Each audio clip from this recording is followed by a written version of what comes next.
He never let anyone touch his phone, not even his own parents. One night while he slept beside me, a message lit up the screen. I didn't open it. I didn't need to. Just reading the sender's name made my stomach drop. My dear listeners, before we step into this story, let me ask you something simple. If real-life stories and the fight for truth matter to you, please subscribe, like the video, and tell me in the comments. From which city are you listening? I read every comment, and it's incredible to see this little family growing across cities and countries. All right, settle in. Your story begins now. Let me take you back to when I thought my husband's phone obsession was just a quirk.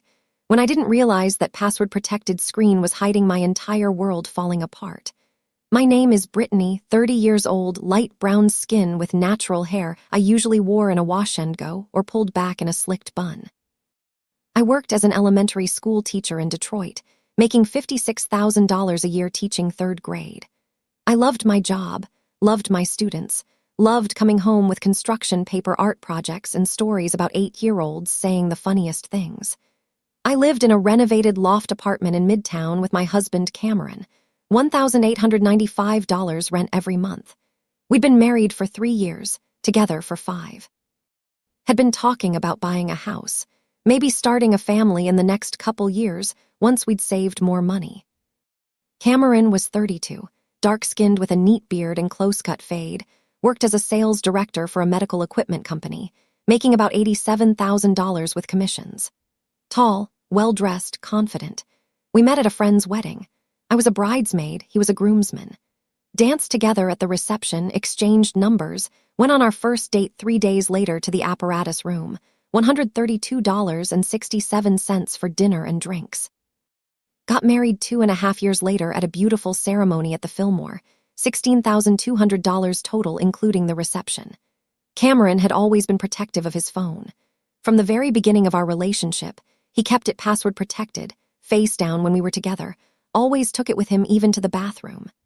Early on, I thought it was just a privacy thing. Some people are like that, right? Not everyone wants their partner scrolling through their messages or photos. But over time, it became more extreme.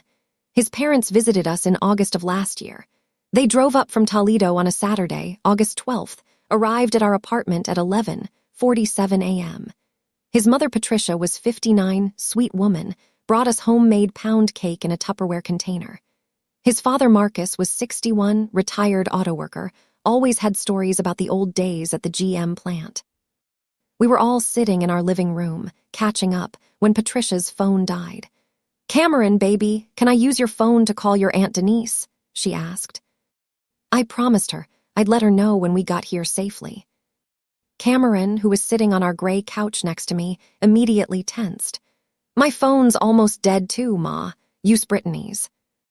"Mine's in the bedroom charging," I said. "Just give her yours, babe."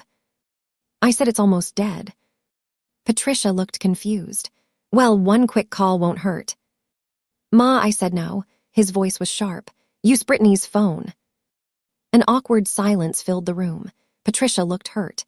Marcus cleared his throat uncomfortably. I got up and retrieved my phone from the bedroom, handed it to Patricia, tried to smooth over the tension. But I caught Cameron's father giving him a look, a concerned, questioning look that said what the hell was that about. Later that evening, after his parents left at 6:34 p.m., I brought it up. "Baby, why were you so weird about your mom using your phone?" I wasn't weird. I just don't like people going through my stuff. She wasn't going to go through it. She just wanted to make one call. "Brittany, can we not do this? It's my phone. I don't have to let anyone use it if I don't want to." "Even your own mother." "Even my own mother." I let it go, but the incident stuck with me. What was on that phone that he couldn't let his own mother make a single call? Over the next few months, I started paying more attention to his phone habits. He changed his password weekly. I noticed because sometimes he'd struggle to remember the new one, have to try multiple combinations before getting it right. He never left his phone unattended. If he showered, it went on the bathroom counter. If he cooked, it was in his pocket. If we watched TV, it was face down on his lap. "Why do you always have your phone with you?" I asked one night in October. We were in bed, 10:47 p.m., both in our pajamas watching Netflix on our TV. "I don't always have it with me." "Cameron, you literally take it to the bathroom when you brush your teeth." So, maybe I like to check emails while I brush. That's weird, babe. You know that's weird, right? It's not weird. It's normal. Everyone's on their phones all the time. Not in the bathroom at night. Not during dinner. Not while we're having a conversation. Are we really going to fight about my phone usage? I'm not trying to fight. I'm just saying it's a lot. He sighed, put his phone on the nightstand face down. Fine, happy now. But 10 minutes later it buzzed. He grabbed it immediately, checked it, typed something, put it back down. Buzzed again 5 minutes later. He checked it again. Work, I asked. Yeah. At 11 p.m. Client in a different time zone. But something in his voice felt off, like he was lying. In November, we had Thanksgiving at my parents' house. My mom, my dad, my sister Shayla with her husband and 2 kids, my brother Marcus. Full house, lots of food, turkey, dressing, mac and cheese, collard greens, sweet potato pie, $287.43 in groceries that my mom had bought for the feast. We ate, laughed, played cards, watched football. Cameron spent most of the day on his phone. Baby, put the phone down, I whispered to him while we were at the dinner table. It's rude. I'm just checking scores. You can check scores later. We're with family. He put it in his pocket reluctantly, but I could see his hand keep going to it, itching to pull it back out. My sister pulled me aside in the kitchen later while we were putting away leftovers. What's up with Cameron and his phone? She asked, packing turkey into a Tupperware container. I know, he's obsessed with it. It's weird, Britt, like concerning weird. Is he hiding something? I don't know, maybe, but what am I supposed to do? Demand to see his phone? That feels controlling. Or it feels like setting reasonable boundaries in a marriage. You're his wife. You should be able to look at his phone if you want to. I've never looked through his phone, ever. Even before we got married, I always respected his privacy. Maybe it's time to reconsider that. But I didn't want to be that wife. The one who snooped through her husband's phone, who didn't trust him, who invaded his privacy. I wanted to believe Cameron when he said it was just work, just emails, just nothing. Then came December 18th, the night everything changed. We'd gone to bed around 11:15 p.m. Cameron had been on his phone until the last possible second, finally putting it on his nightstand at 11:43 when I turned off my bedside lamp and said I was going to sleep. He was asleep within 10 minutes. I could hear his breathing deepen, hear the soft snore he always did when he slept on his back. I was still awake at 12:27 a.m. Couldn't sleep, mind racing about lesson plans for the next day, Christmas shopping I still needed to finish, whether we'd go to Cameron's parents' or mine for Christmas Day. Then his phone lit up on the nightstand, a text message notification. The screen illuminated the dark bedroom with that blue-white glow. I could see it from where I was lying, just inches away. The message preview showed on the lock screen. I didn't have to open the phone to read it. Morgan read, "Baby, I miss you. When can I see you again?" My heart stopped. Baby. She called him baby, and there was a heart emoji next to her name. I stared at that screen until it went dark 30 seconds later. Lay there in the darkness, Cameron sleeping peacefully beside me, my mind racing. Who was Morgan? Why was she calling my husband baby? Why did she miss him? When had she seen him before? I wanted to grab his phone, try every password combination I could think of until I got in. I wanted to shake Cameron awake and demand answers. I wanted to scream. Instead, I lay there until 3:47 a.m., unable to sleep, replaying that message over and over in my head. The next morning, December 19th, Cameron woke up at 7:15 a.m., grabbed his phone immediately like he always did, checked it. I watched him from where I was pretending to be asleep. Saw his face as he read something, messages from Morgan, probably. Saw him type a response quickly, then get up and head to the bathroom. I got up, got dressed for work, navy dress pants and a cream blouse, hair pulled back in a low bun. Made coffee in our kitchen, $9.47 for the bag from Trader Joe's. Poured 2 cups, waited for Cameron to come out. He emerged at 7:38, wearing dark gray slacks and a light blue button-down, cologne smelling like sandalwood and citrus. "Morning, babe," he said, kissing my cheek, grabbing the coffee cup I'd poured for him. "Morning, sleep well." "Yeah, great, you?" "Not really. Kept waking up. That sucks. Maybe take some melatonin tonight. He was so casual, so normal, like he hadn't gotten a text at 12:27 a.m. from a woman calling him baby. "Who's Morgan?" I asked. He froze, coffee cup halfway to his mouth. "What?" "Morgan, your phone went off last night. I saw the name on your lock screen. Who is she?" "She's a coworker. Why?" "She texted you at 12:30 in the morning calling you baby and saying she misses you. That's not normal coworker behavior." His face went carefully blank. It was probably an autocorrect thing, or a joke. "Morgan jokes around a lot. Does she have a heart emoji next to her name in your phone?" "I don't remember. Maybe. I put emojis next to a lot of contacts." "Cameron, don't lie to me. Who is Morgan?" "I told you, a coworker. We work on the same sales team." "And she texts you in the middle of the night." "It probably wasn't even that late for her. She lives in California. Time difference." "Since when do you have coworkers in California? Your company is based here." "She's remote. Works from LA. Brittany, why are you interrogating me about a coworker?" "Because her text didn't sound like a coworker text. It sounded like something more." He put down his coffee cup, looked at me with what seemed like genuine confusion. "Are you seriously accusing me of cheating based on one text message?" "I'm not accusing. I'm asking." "Well, I'm telling you. Morgan is a coworker. Nothing more. I'm sorry if her text seemed inappropriate, but there's nothing going on between us." "Then let me see your phone."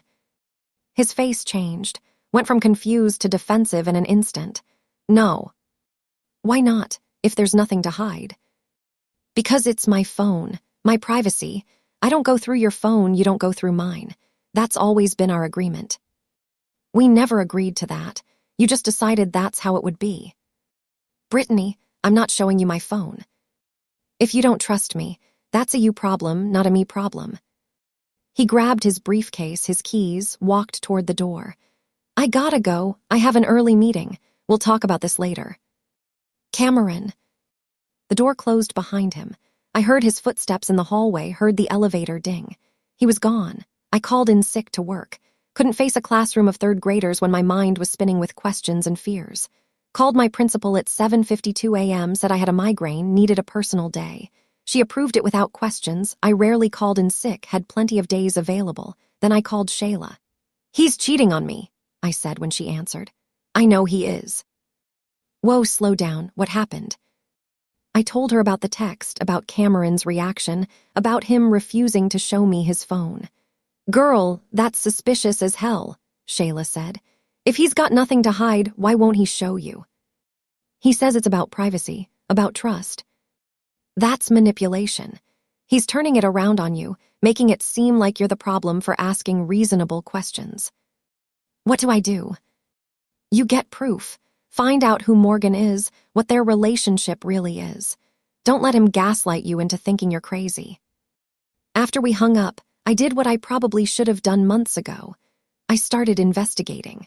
I logged into our cell phone account online.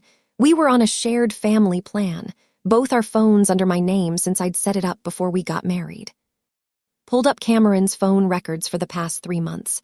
What I found made my stomach turn.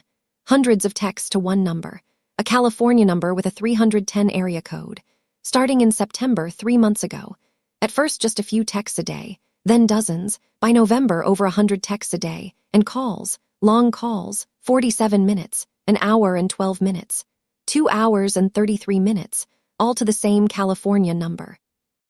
I reverse searched the number using a paid service, $29.99 for 1 month. Got a name, Morgan Ellis. Address in Los Angeles, age 27, worked in medical sales. There were photos available too through her social media that the search pulled up. A beautiful woman, light-skinned, long straight hair, worked out regularly based on her gym selfies. And in one photo from October, she was wearing what looked like a medical equipment company polo shirt, the same company Cameron worked for. So that part was true. She was a coworker. But coworkers don't text hundreds of times a day, don't talk on the phone for hours, don't call each other baby with heart emojis. I spent the entire day digging. Found Morgan's Instagram, it was public. scrolled through months of posts.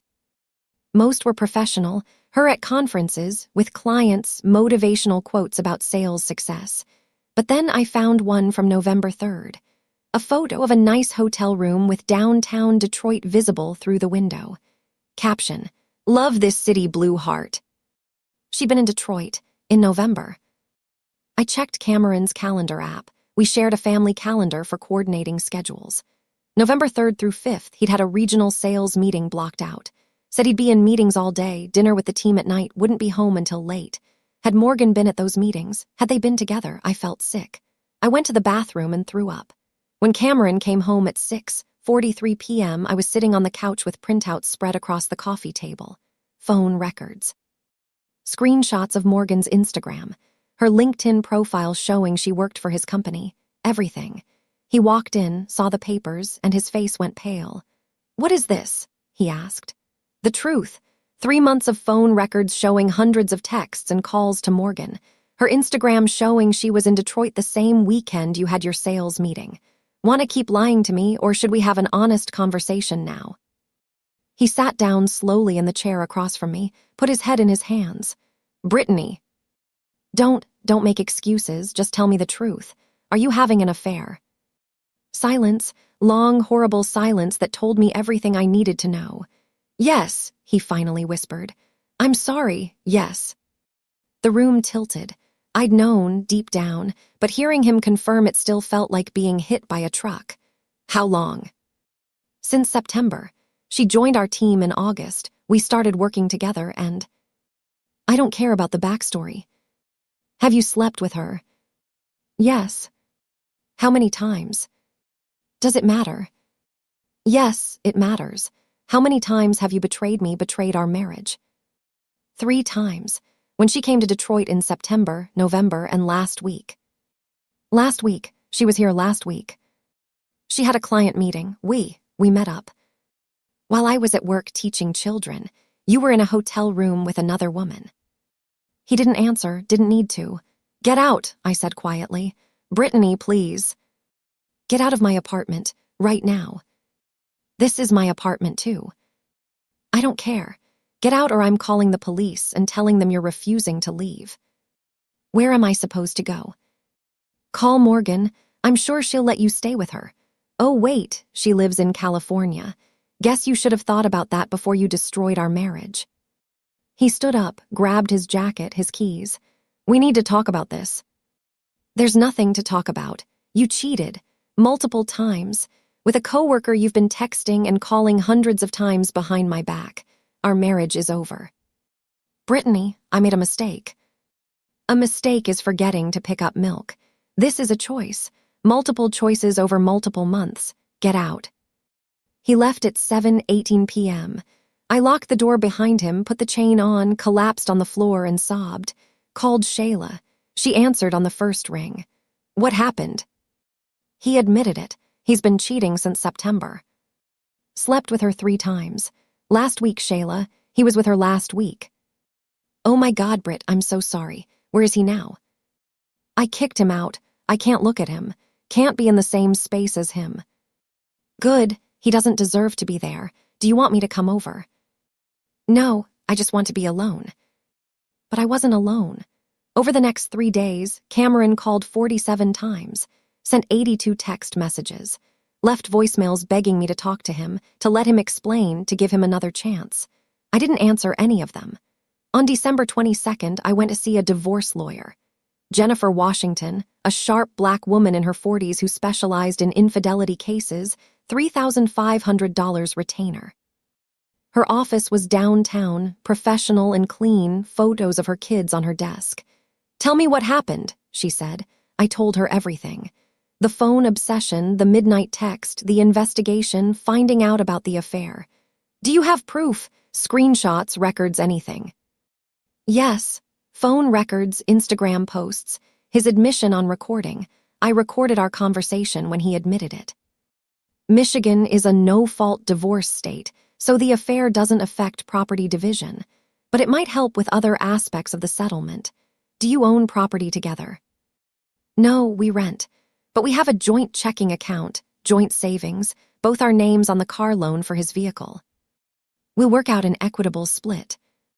How long were you married? 3 years. No children. No, saying it hurt. We talked about kids, had been planning to start trying next year.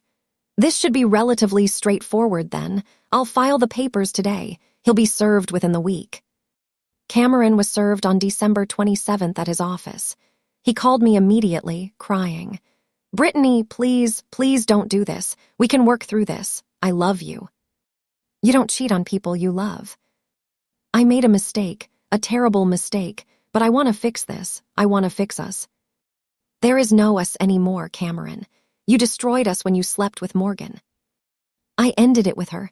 As soon as you found out, I told her it was over. I chose you. You didn't choose me. You got caught. There's a difference. Brittany, please. 3 years of marriage. Are you really going to throw that away? You already threw it away. I'm just making it official. I hung up, blocked his number, blocked him on all social media, cut him out of my life as completely as possible. The next few weeks were hell. Christmas was miserable, spent it with my parents, trying to pretend I was okay while my family tiptoed around the topic of my failing marriage. New Year's Eve I spent alone in my apartment, crying while fireworks went off outside. But in January, something shifted. I got angry. Not sad angry, but determined angry. He'd cheated, he'd lied, but I was still here, still standing.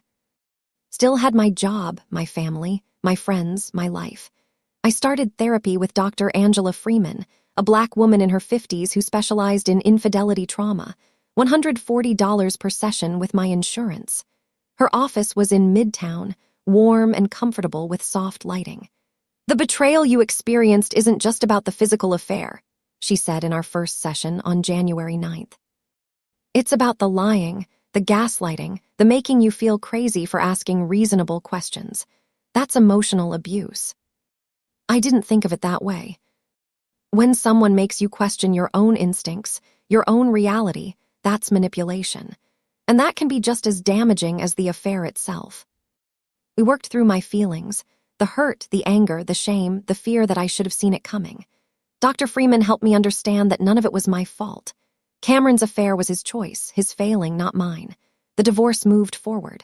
Cameron tried to negotiate, wanted to keep the car, wanted half the savings even though most of it was from my teacher's salary, not his commissions. His lawyer sent multiple proposals that my lawyer rejected. Finally, in February, we reached a settlement. I kept the apartment lease. He took the car but assumed the full loan payment. We split the savings and checking accounts 50-50. Everything finalized by March 15th. I was officially divorced. In April, I found out through mutual friends that Cameron had reconciled with Morgan. She'd moved from California to Detroit. They were living together in a condo downtown. He'd introduced her to his parents as his girlfriend, was posting photos of them on Instagram. I didn't see them directly since I had him blocked, but friends sent screenshots, worried I should know. Part of me felt vindicated. He'd said he ended it with her, that he chose me, but clearly that was a lie. He'd wanted both of us, got caught, and went back to her as soon as our marriage was over. But mostly I just felt relieved. Relieved I'd found out when I did. Relieved I hadn't wasted more years with him. Relieved I hadn't had children with a man who could lie so easily. By summer, 6 months after finding that text message, I was starting to feel like myself again. Still had hard days, still had moments where I missed being married, missed the future we'd planned. But I was healing. Started dating again in July. Nothing serious, just coffee dates here and there. Met a man named Jordan through a teacher friend. Had dinner at the Whitney, $97.43 for both of us. He was nice, worked as an accountant, but I wasn't ready for anything serious. We went on 3 dates before I told him I needed more time to heal. In August, I took a solo trip to Cancun. Spent $2,158 on a week at an all-inclusive resort. Swam, read books, ate good food, danced at the resort nightclub. Had my first real fun in almost a year. Ran into Cameron in September. At a Whole Foods in Midtown, 6:47 p.m. on a Thursday. I was grocery shopping after work, wearing my teacher clothes, khaki pants and a floral blouse, hair in a twist-out. He was in the produce section with Morgan. She was pretty in person. Looked like her photos, maybe a bit shorter than I expected. She had her hand on his arm, laughing at something he said. Cameron saw me and his smile faded. Brittany. Cameron. Morgan looked between us, clearly uncomfortable. I'll go grab a cart, she said, walking away quickly. How are you? He asked. I'm good, really good. That's great, you look great.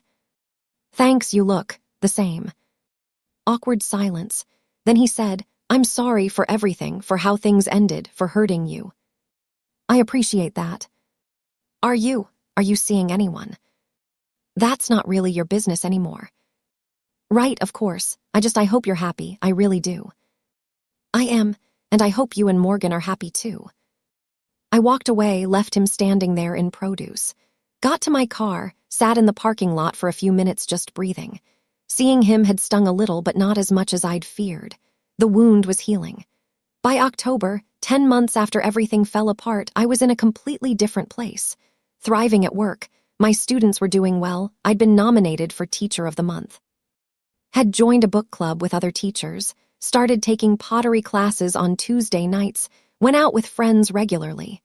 Met someone in November. His name was Marcus, a teacher at a different school in the district. We met at a professional development seminar, started talking during lunch break, exchanged numbers. Went on our first date to Detroit Foundation Hotel, $112.67 for dinner and drinks.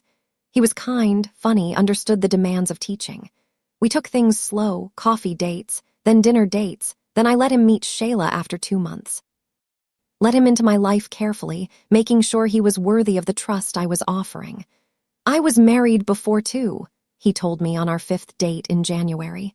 She cheated. It destroyed me for a while, but then I realized it was the best thing that could have happened, because it meant I was free to find someone better. That's how I'm starting to feel, I said. Like my ex-husband did me a favor by showing me who he really was before we had kids, before we bought a house, before I invested more years. Exactly.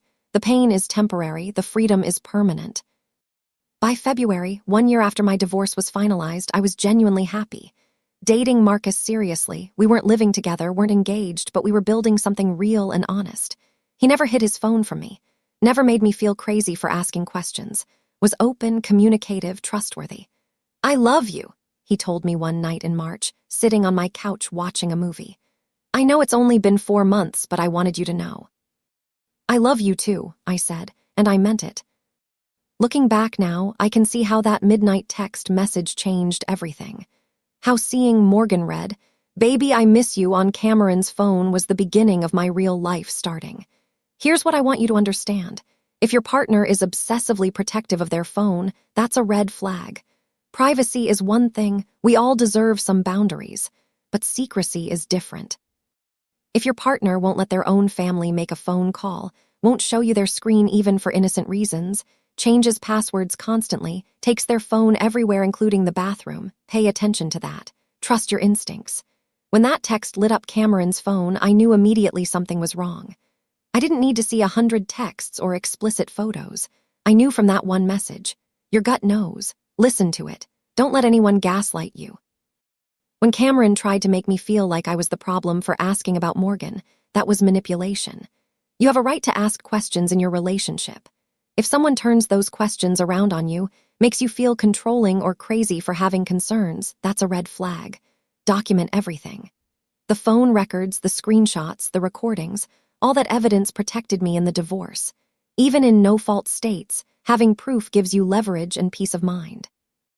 And know that you can survive betrayal. It won't feel like it at first. You'll have days where you can't get out of bed, where you can't stop crying, where you wonder if you'll ever trust anyone again. But you will heal, slowly, painfully, but surely. Cameron is still with Morgan as far as I know. Last I heard through mutual friends, they'd gotten engaged. Part of me feels sorry for her. If he cheated on me, he'll probably cheat on her. But that's not my problem anymore. My problem now is deciding where Marcus and I should go on vacation this summer. Whether I should switch to teaching 4th grade next year. What color to paint my new apartment that I'm moving into next month.